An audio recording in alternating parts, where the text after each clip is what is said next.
السلام علیکم۔ وعلیکم السلام۔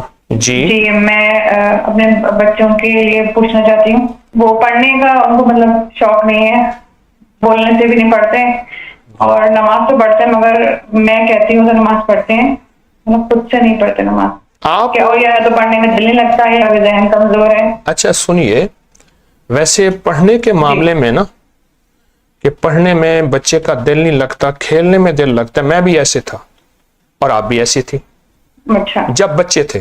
ایک چیز بتاتا ہوں، یا حسیبو، بچوں کی کامیابی، ان کے میرٹ بنانے، ان کو بہترین کامیابیاں دینے، یا حسیبو، اور بلکہ ایک میں آپ کو روحانی پیکج دیتا ہوں بچوں کے لیے، اولاد کے لیے۔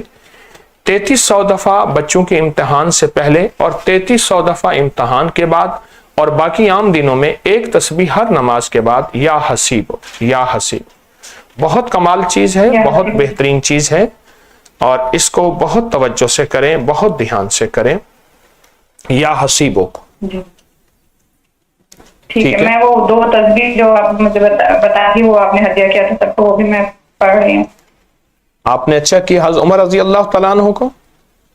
جی جی جی ہاں، پھر تو آپ بہت کامیاب ہوں گے انشاءاللہ تعالی۔ جو بندہ 2 تسبیح سورۃ قل ھو اللہ کی حضرت عمر رضی اللہ تعالیٰ کو ہدیہ کرے اور ان کو عرض کرے کہ آپ میرے بچوں کی نگرانی فرمائیں، توجہ فرمائیں، تو وہ بہت توجہ فرماتے ہیں، اور اگر بچے پھر ادھر ادھر بھی ہوں تو حضرت عمر اپنے درے سے بھی توجہ کرتے ہیں۔